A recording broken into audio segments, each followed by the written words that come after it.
যে RSSৰ পৰা বাহিৰৰ পৰা যিখিনি মানুহ আহিছে আজি তেওঁলোকে অসমৰ ভিতৰত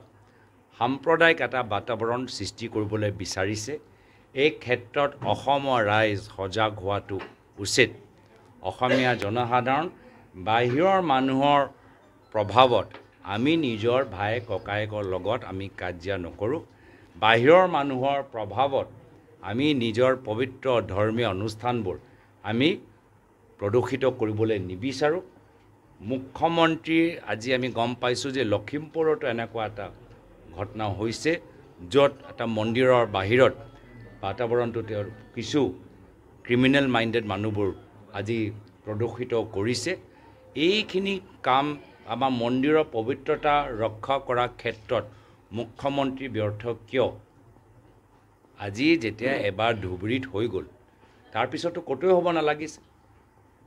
তাৰপিছতো পুলিচ লগাই দিয়ক পহৰা হিচাপে মন্দিৰ নামঘৰ গীৰ্জাঘৰ মছজিদৰ বাহিৰত পুলিচ পঠাই দিয়ক পহৰা দিবলৈ এইখিনি কাম কৰা নাই কিয় ইয়াতো তেওঁলোকৰ কিবা ৰাজনীতি ইয়াত আছে জড়িত হৈ আছে নেকি মন্দিৰৰ পবিত্ৰতাও লৈ তেওঁলোকে ৰাজনীতি কৰিবলৈ বিচাৰিছে নেকি প্ৰচাৰ কৰিবলৈ বিচাৰিছে নেকি ইয়াতকৈ আৰু দুৰ্ভাগ্যজনক কথা কি হ'ব পাৰে